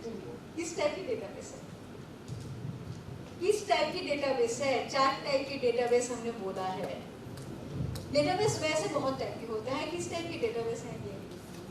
आप लोगों ने बहुत झेल लिया मुझे। अरे सारे बोलते जाओ, तुक्का मारते जाओ, क्यों उसके बाद जवाब देना पड़ेगा भाई? क्यों उसके बाद जवाब देना पड़ेगा? Which kind of database is this? Yes, yes. Why?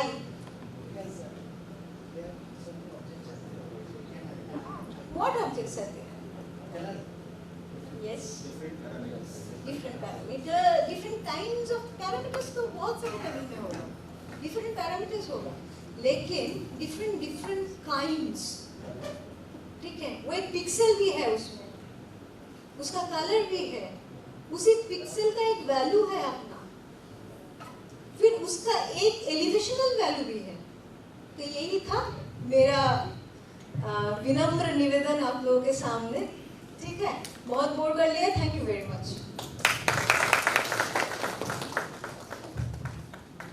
Explanation of archaeological database and the working nature of it. Of course ये NMMA के objectives वगैरह हैं, promote awareness, sensitize people, etc. etc. Next please. ये बहुत important है, जिसके बारे में कौन करेगा ये सारी चीजें? जो डॉक्यूमेंटेशन रिसोर्स सेंटर बनेगा उन लोग करेंगे, आप लोग करेंगे।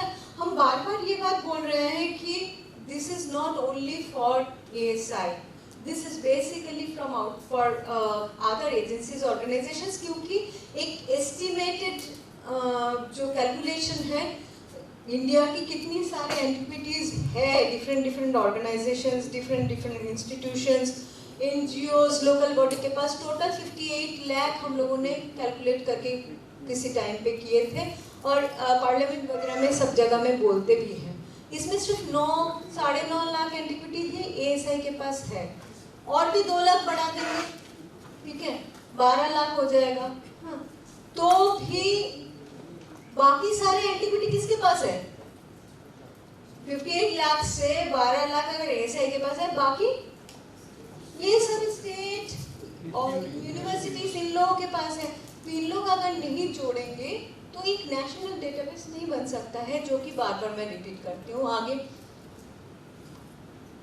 हम लोग वो वाले स्लाइड में आएंगे बाद में, लेकिन क्योंकि लोग पूछते हैं जब आपके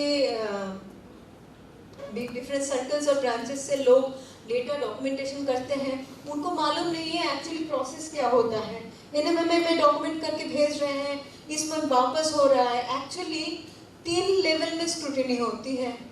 एक तो ऑपरेटर लेवल जो डेटा डॉक्यूमेंट करता है, उसके बाद चला जाता है सुपरवाइजर लेवल जो डेटा को चेक करता है। हाँ, उसके बाद जो है ASA के लेवल से वो डेटा फॉरवर्ड होता है, उसमें RD भी जुड़े हुए हैं, ठीक है, रीजनल डायरेक्टर भी जुड़े हुए हैं। तो ये ASI की इन हाउस आर्टिफैक्ट्स के बारे में हो रहा है। आउटसाइड में भी वही होता है, ऑपरेटर डॉक्यूमेंट करता है, सुपरवाइजर के पास आता है, सुपरवाइजर देख के भेजता है NMMA को, NMMA की एडमिन लेवल पे वो चेक होके सुपर एडमिन लेवल पे वो फिर पब्लिश होता है। क्यों पब्लिश होता है सुपर एडमिन लेवल में, जो कि डायरेक्टोरियल लेवल है? ये तो मैंने हर बार क्वेश्चन करती हूँ, सुपर एडमिन लेवल से क्यों पब्लिश होता है, एडमिन लेवल से क्यों नहीं पब्लिश हो जाता है? फालतू इतना सारा लेवल क्यों किया है? बार बार तो एक तो चेक हो रहा है डेटा में कोई गलती है कि नहीं। किसी भी लेवल में दूसरे लेवल पे वापस करने का अधिकार है कि अभी हम लोगों ने उसको इंश्योर किया है कि वापस करो। डेटा भद्दा पब्लिश होने से अच्छा है डेटा करेक्टेड, कुछ भी पब्लिश हो, करेक्ट डेटा पब्लिश हो। अच्छा, क्यों वो सुपर एडमिन लेवल पे पब्लिश क्यों होता है, वो जो कि डायरेक्टर के पास है? कोई अंदाज? क्या? मैम, मैं कहना चाहूँगा ये जो डेटा बेस हम बना रहे हैं, ये डेटा बेस दो चीज़ इंश्योर करता है मैम। एक तो हमारा ASI का जो नाम है वो वैसे ही प्राउडली लिया जाता है। ASI means authenticity and integrity. यहाँ जो डेटा है वो इतने सारे लेवल्स इसलिए बनाए जाते हैं, उसमें एक्सपर्ट्स ऐसे अपने आप एक्सपर्ट्स होते हैं, उनको भी इसमें शामिल किया जाता है ताकि वो देखें कि जो डेटा हम आगे पब्लिश कर रहे हैं, पोर्टल तक जा रहा है, जो न केवल लोगों के बीच में जा रहा है, जबकि हम भावी पीढ़ी के लिए उसको बना रहे हैं, वो ऑथेंटिकेट होना चाहिए, उसकी इंटीग्रिटी होनी चाहिए, ताकि जो है वो भले ही वो गलत नहीं जाना चाहिए, ताकि वो पौष्टिक। दूसरा मैम, मैं ये कहना चाहूँगा कि यदि हम ASI के बिहार पे ये काम कर रहे हैं, ठीक है, इतना बड़ा हमारा ऑर्गेनाइजेशन है, इतना पुराना ऑर्गेनाइजेशन है, और हम यहाँ पे गलती करें तो नहीं। दूसरा क्या वजह है कि वो सिर्फ सुपर एडमिन लेवल से पब्लिश होता है, जो डायरेक्टर लेवल है। ये मैं सिर्फ एंटीक्विटी के बारे में बोल रही हूँ, सिर्फ एंटीक्विटी के बारे में बोल रही हूँ। इसमें आप लोगों को सभी को मालूम होना चाहिए, सारे लोग आर्कियोलॉजिस्ट हैं, मालूम है आप लोगों को, एक्चुअली मालूम है। बताइए। कोई एंटिटी जो डिसाइड होती है वो डीजी के पास? हाँ, डीजी के पास पावर है, और डीजी की पावर जो है डायरेक्टर लेवल तक ही दिया गया है, तो एंटिटी है कि नहीं। लेकिन ये बोलना बहुत मुश्किल है, बहुत मुश्किल है फोटोग्राफ के बेसिस पे। कोई डायरेक्टर अगर बोल रहा है, एक्चुअली वो अपने सर पे बंदूक रख के ही बोल रहा है कि ये एंटिटी है फोटोग्राफ देख के, और वो पब्लिश कर रहे हैं, ठीक है। बहुत बार ऐसा हुआ है कि एंटिक्विटी बोल दिया गया है, और हम लोगों ने पिछले साल जैसे आप लोगों को बता रहे थे कि 32,000 नॉन एंटिक्विटी को हम लोगों ने नॉन एंटिक्विटी क्यों बोल रहे हैं। देखिए, एंटिक्विटी एक्ट में 1972 में अगर देखा जाए तो आप सेक्शन 2 ले लीजिए, ऐसा चीज़ कुछ भी नहीं है 100 साल अतीत हो गया है जिसका जो एंटिक्विटी नहीं है। वैसे आप जब एक्सकैवेशन कर रहे हो तो एक्सकैवेशन की मिट्टी भी एंटिक्विटी में आ जाएगा उस हिसाब से, क्योंकि अभी किसी सीनियर ऑफिसर्स, ASI के सीनियर ऑफिसर्स मीटिंग में किसी ने बोला कि आप लोग जो कंजर्वेशन करते हो उसका जो लाइन वगैरह भी है, वो जब खोल के आप निकालते हो प्लास्टर, उसको आप लोगों को जमा करना चाहिए, वो भी एंटिक्विटी है। तरीके से देखा जाए तो वो है। तो ये इतना ब्रॉड डेफिनेशन हम लोग देके रखे हैं, that is for legal purposes, की बहुत आसान होता है किसी को पकड़ना। भाई, हमने तो नहीं बोला है कि सिर्फ यही है, हमने बोला ये भी है, वो भी है, वो भी है। आप लोगों को बहुत सारे लोगों ने नेट दिया है ना, UGC नेट क्लियर भी किया है ना, हाँ? तो उसमें रीजनिंग एक पेपर है, गोल्ला गोल्ला आता है ना, कि किसके अंदर क्या आता है। अगर डेफिनेशन ब्रॉड होगा, ये सारी चीज एक साथ लपेट के वो गोल्ला के अंदर आ जाएगा। बहुत सारे ऐसा गोल्ला होता है ना, सर्कल होता है कि this is somehow touching it, हाँ, but not fully engulfing it. ऐसा सारे गोल्ला है ना UGC नेट वाला, हाँ, वो उसमें दिया जाता है। उस तरीके की हमारे एंटिक्विटी वाला डेफिनेशन इतना बड़ा किया गया है कि सारे जितना 100 ईयर्स क्रॉस किया है सारे गोल्ला के अंदर आ जाएगा, हाँ, कोई गोल्ला के बाहर नहीं रहेगा। लेकिन उससे मुश्किल क्या होगा, डेटाबेस क्रिएशन में। डेटाबेस क्रिएशन में वो बहुत ज़्यादा मुश्किल होगा। ये सेकेंडरी डेटा नेक्स्ट। तो वही हम लोग आ रहे हैं डेटाबेस मैनेजमेंट में। क्या है बेसिक चीज़ है, ये स्टोर कर सकते हैं, ये हम इसमें से डेटा रिट्रीव कर सकते हैं। This is smart database management. Database Indian archaeology review भी डेटाबेस है, स्टोर वहाँ पे भी हुआ है, वो सिक्योर वहाँ पे भी हो रहा है, रिट्रीव वहाँ से भी कर रहे हैं, लेकिन स्मार्ट रिट्रीवल नहीं है। स्मार्ट रिट्रीवल है क्या? उसमें से पूछ सकते हो क्वेश्चंस। स्मार्ट वॉच कितने लोगों ने पहने हैं? कितने लोगों के हाथ में स्मार्ट वॉच है? ओह बाप रे, और 2-3 लोग। हमने सोचा सभी लोग स्मार्ट वॉच पहने हैं। आजकल मेरे अलावा बाकी सभी के हाथ में स्मार्ट वॉच ही है, मैं सोच रही थी। तो स्मार्ट वॉच में कुछ पूछ सकते हैं ना? क्या पूछ सकते हैं? स्मार्ट वॉच में आपकी वो भी डेटा कलेक्ट कर रहा है। डेटा कलेक्ट करके उसमें से आप पूछ सकते हैं कि हमने कितना पैदल चल लिया है, कितना स्टेप्स। उसमें ज्यादातर स्मार्ट वॉच जो है गड़बड़ उत्तर देता है। क्यों देता है? ज्यादातर स्मार्ट वॉच, लोअर लेवल की स्मार्ट वॉच जो है, pedometer is incorrect. Pedometer means कितना चलते हैं। क्यों इनकरेक्ट होते हैं?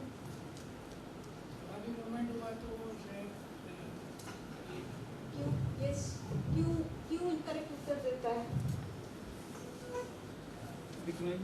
जो भी है वो हाँ, वो कैलकुलेट नहीं कर पा रहे हैं। उसका डेटा जो है, उसका जो इनपुट, हाँ एक्यूरेसी, हाँ, एक इंफॉर्मेशन टेक्नोलॉजी में बहुत कॉमन ये चीज सिखाया जाता था शुरू में ही कंप्यूटर सेक्टर में। हाँ, GIGO। क्या है? Give in give garbage in, garbage out. Garbage दिया है इनपुट, ठीक है। बहुत सारे लोग गार्बेज जो है भेज रहे हो NMMM में, ठीक है। तो इसीलिए NMMM की डेटा जो है गार्बेज आउट हो रहा है। लोग बोल रहे हो कि भाई भद्दा फोटोग्राफ, भाई किसने भद्दा फोटोग्राफ भेजा है? गार्बेज इन किए हो ना, गार्बेज इन किए हो तो गार्बेज आउट होगा। हाँ? अगर फोटोग्राफ खराब भेज रहे हैं, हाँ, तो वो फोटोग्राफ तो हम चेंज कर ही नहीं सकते हैं। अच्छा, कॉन्करेंसी, बार बार हम बोल रहे हैं कॉन्करेंसी।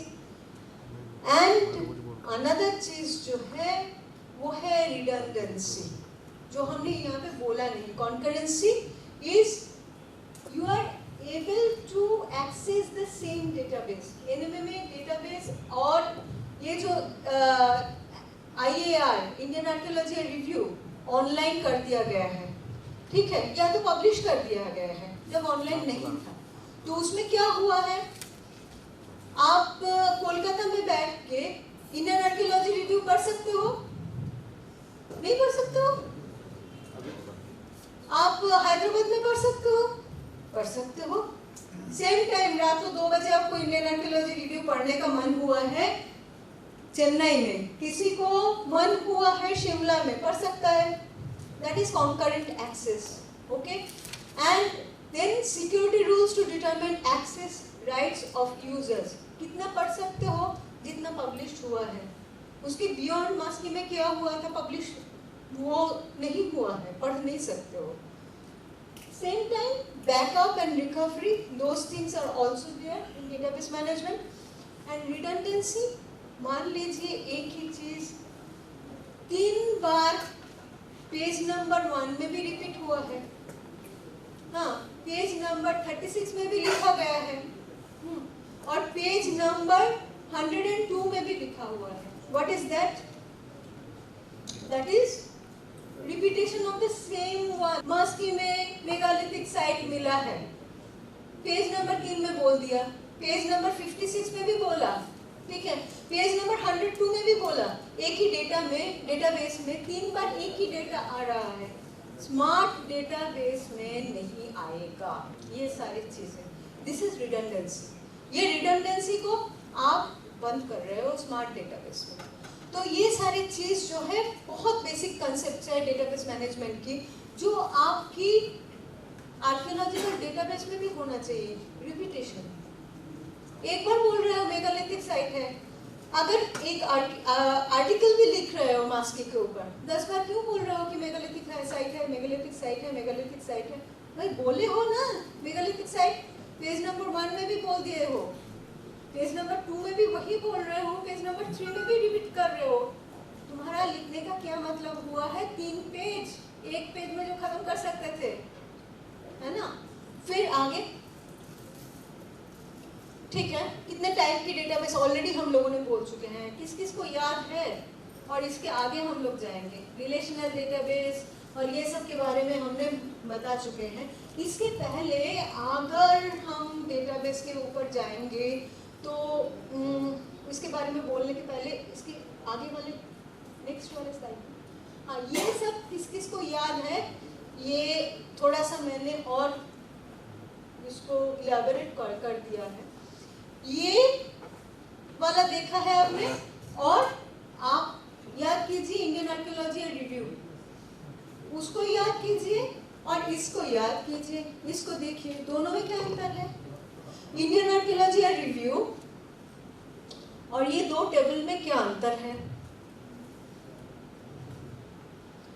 इंडियन आर्कियोलॉजी रिव्यू और ये वाले स्लाइड में क्या अंतर है? हाँ, बहुत सारे लैंग्वेज कंटेंट जो कि डेटाबेस के लिए उसका जरूरत है क्या? इज, आर, कनेक्टेड टू, ये सब की कोई जरूरत है क्या डेटाबेस के लिए? आपको अगर पता है, इसके ऊपर मैं लिख देती हूँ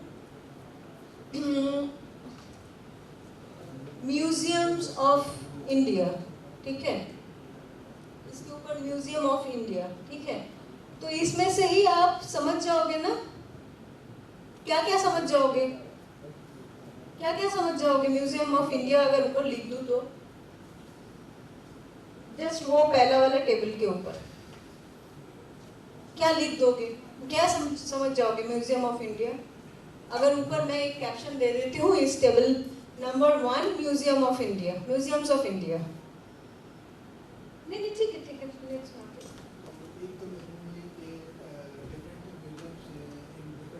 म्यूजियम में इंडिया में सबसे पहले तो हम देखेंगे कि 4 ही म्यूजियम है, ठीक है।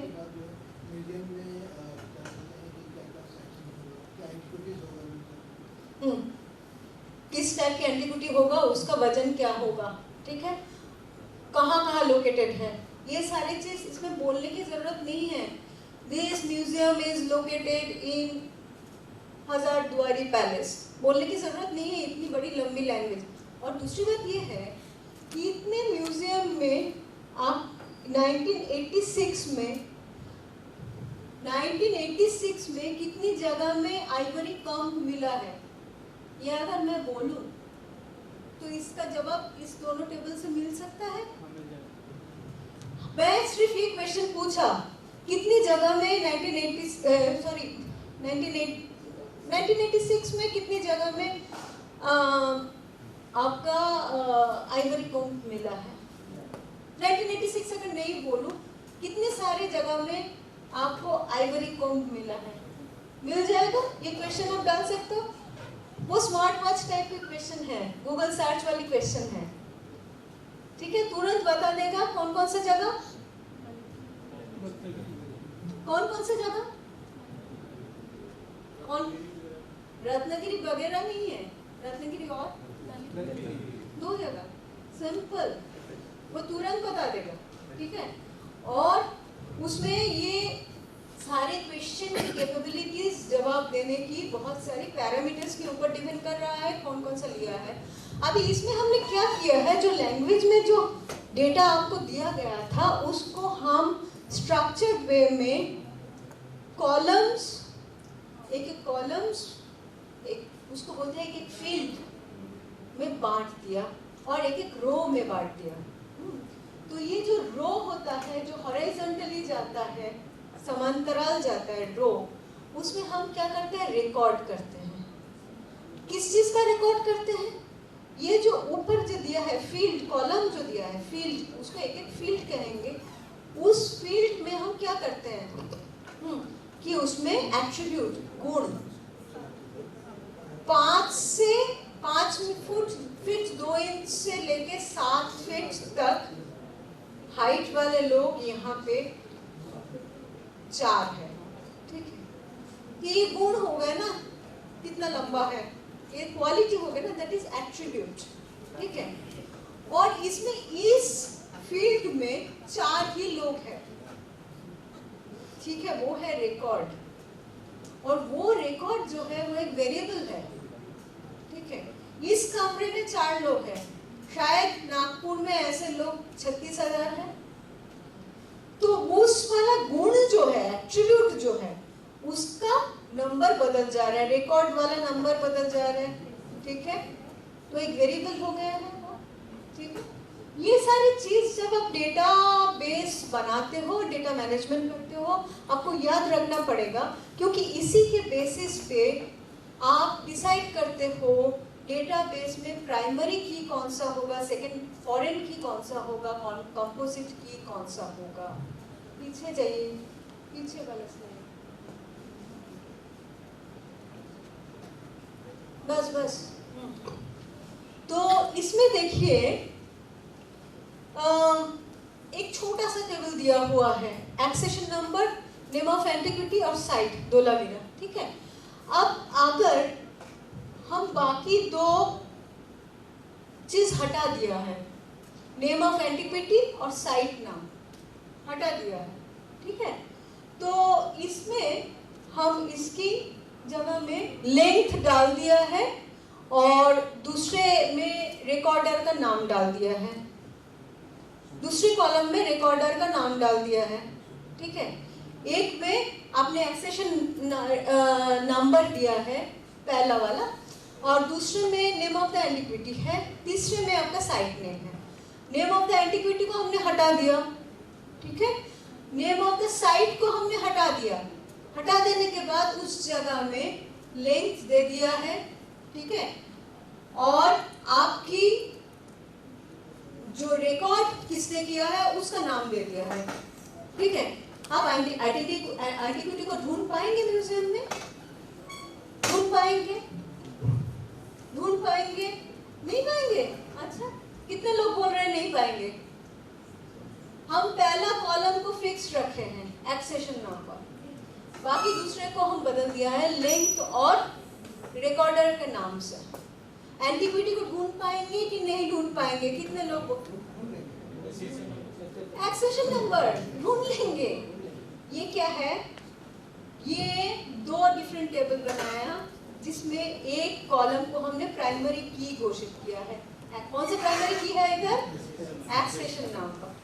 अच्छा, दूसरे वाले जो हमने बनाया लेंथ और रिकॉर्डर्स नेम वाला टेबल जो बनाया, उसमें वो एक्सेशन नंबर जो है पहले वाले टेबल के लिए तो प्राइमरी की हो गया, दूसरे वाले टेबल में वो फॉरेन की हो गया, क्योंकि ये वाले टेबल से ये वाले टेबल में उसकी क्वालिटी को हमने ट्रांसफर किया है, वो फॉरेन है, विदेश से आया हुआ है। टेबल नंबर विदेश कौन सा है? टेबल नंबर 1, ठीक है। फिर उसके बाद I will not take much more time, I think 10 more minutes or something. This is a relational database. This is a relational database. ठीक है? क्योंकि 2 टेबल के बीच में हम रिलेशन एस्टेब्लिश करते हैं। अच्छा, कभी-कभी ऐसा होता है कि हम डिसाइड करते हैं कि 2 फील्ड हमारी जो है हर टेबल में कॉमन रहेगा, इसको हम कंपोजिट की बोलते हैं। मान लीजिए टेबल में हम जो है पैरामीटर बढ़ा देते हैं, फील्ड का नंबर्स जो है बढ़ गया है, ठीक है। इसमें से 2 लेंथ और एक्सेशन नंबर दोनों को हम जो है प्राइमरी की के हिसाब से हर जगह में हम यूज कर रहे हैं, हर टेबल में, ठीक है। फॉरेन की हो जा रहा है नेक्स्ट टेबल में, लेकिन 2 है, ये कंपोजिट की हो गया। तो ये रिलेशनल डेटाबेस हम तैयार कर रहे हैं।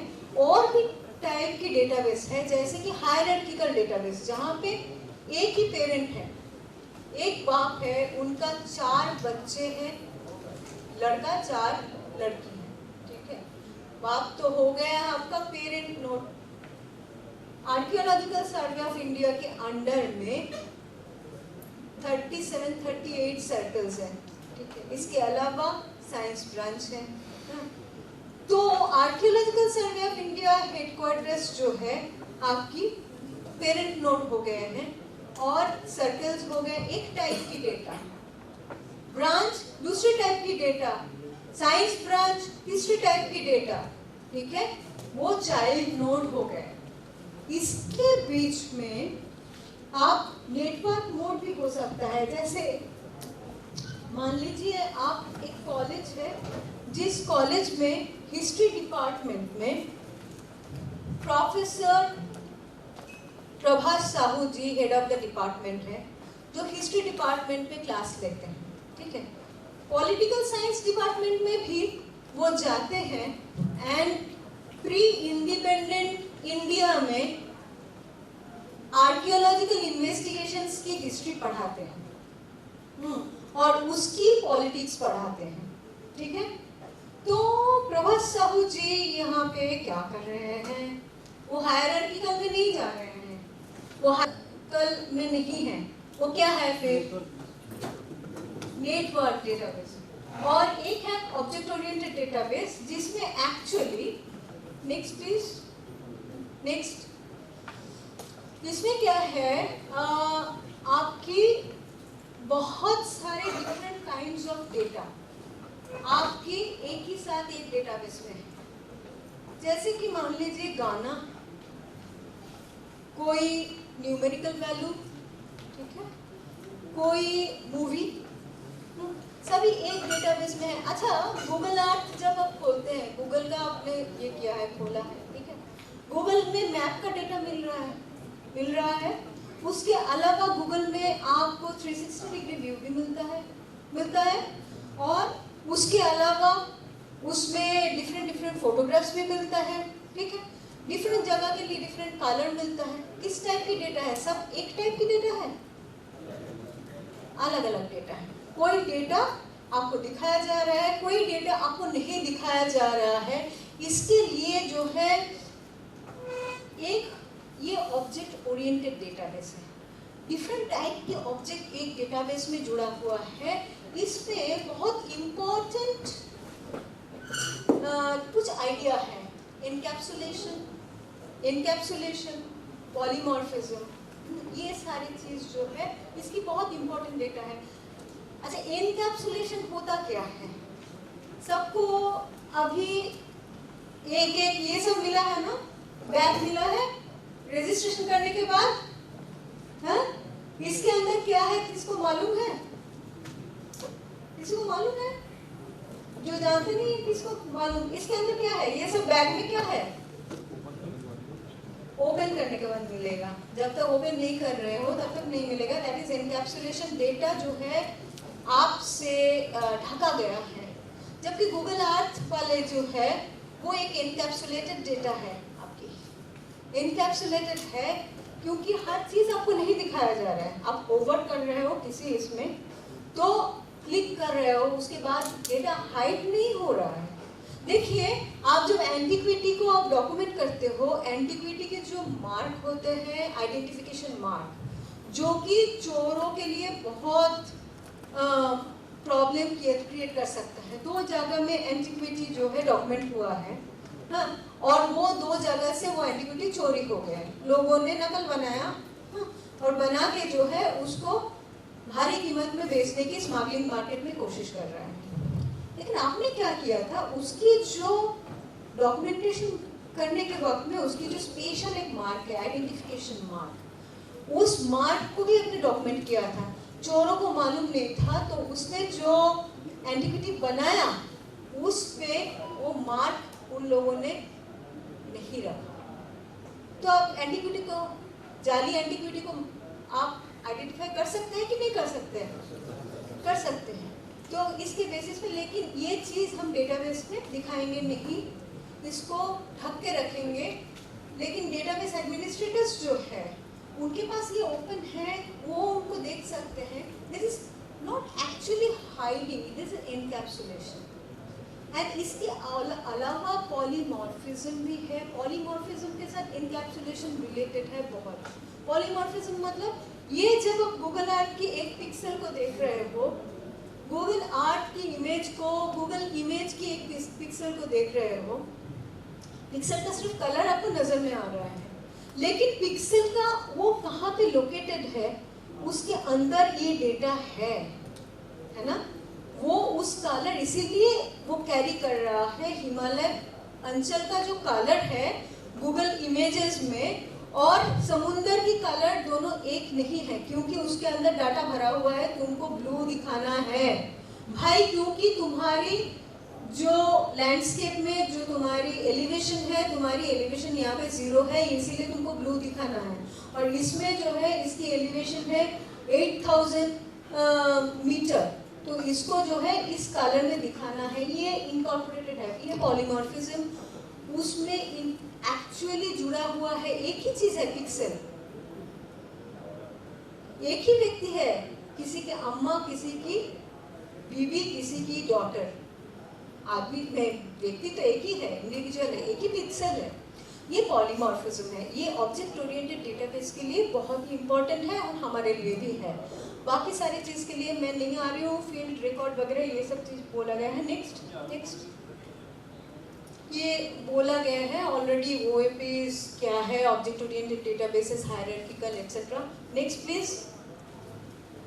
ये बिल्ड हेरिटेज में कैसे करते हैं ये हम नहीं बताएंगे, इसमें ऑलरेडी आप यू नो। नेक्स्ट।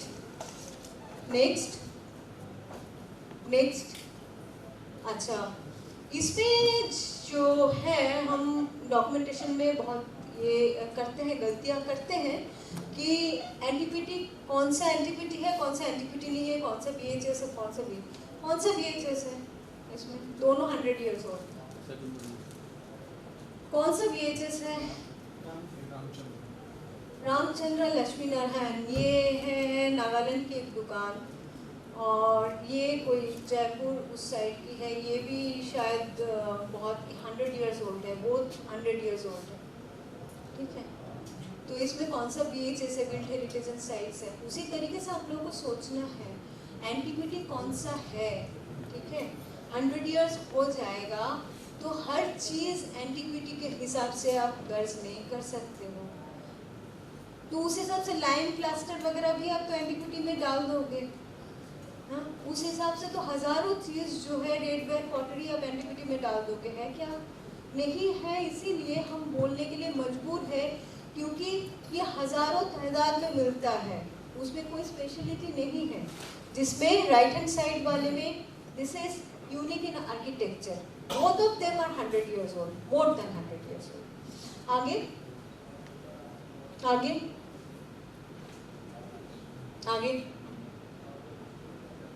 हाँ, so this is one of these नहीं भाई,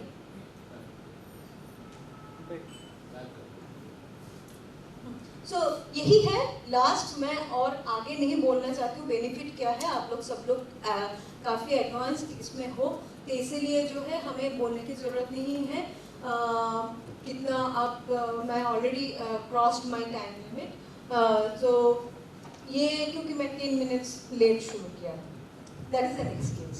हाँ, तो आप लोगों को इतना बोर करने के लिए मैं 10 मिनट्स ज़्यादा लिया। आप लोगों को ये बोलना है भाई, ये जो है visibility of area from different elevation points of a particular district में है ना, ये किस टाइप के डेटाबेस में जाएगा?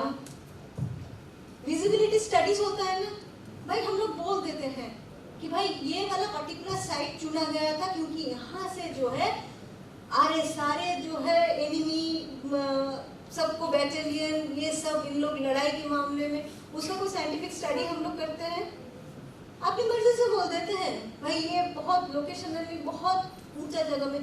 कितना साइंटिफिक है भाई? तुम्हारे डेटा क्या बोल रहा है, वाकई क्या है, तुम्हारे वहाँ से विजिबिलिटी कितना तक है। ठीक है, वो तुम बोल सकते हो कि नहीं ये हमने किया था वडनगर के ऊपर, मैंने पहले भी शायद दिखाया, आप लोगों को याद है कि नहीं मुझे पता नहीं, मैंने पहली बार दिखाया कि नहीं दिखाया। एनीवे, तो ये किस टाइप की डेटाबेस है? इससे क्या है, पर्टिकुलरली वडनगर से हमने ये किया था GIS based, geographical information system based एक हमने स्टडी किया था, जिससे हम डेटाबेस एक क्रिएट किए थे और इसमें से ये मैप निकला था ये किस टाइप की डेटाबेस है। हम लोगों ने तो अभी इतना डिस्कशन किया है, ये आपके लिए लास्ट स्लाइड है। नाउ टेल मी बस। Thank you very much, you just answer this, but you have to answer it. I have finished it, you have to answer it. किस टाइप की डेटाबेस है, किस टाइप की database है? 4 type की database हमने बोला है। डेटाबेस वैसे बहुत टाइप के होते हैं, किस टाइप की डेटाबेस है ये? आप लोगों ने बहुत झेल लिया मुझे। अरे सारे बोल के जाओ तुक्का मारते जाओ। क्यों उसके बाद जवाब देना पड़ेगा भाई? क्यों उसके बाद जवाब देना पड़ेगा? Which kind of database is this? Yes, yes. Why?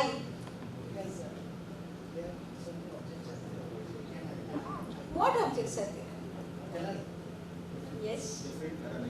Different parameter, different kinds of parameters तो बहुत सारे लेवल में होगा, different parameters होगा, लेकिन different kinds, ठीक है? वो एक पिक्सल भी है उसमें, उसका कलर भी है, उसी पिक्सल का एक वैल्यू है अपना, फिर उसका एक एलिवेशनल वैल्यू भी है।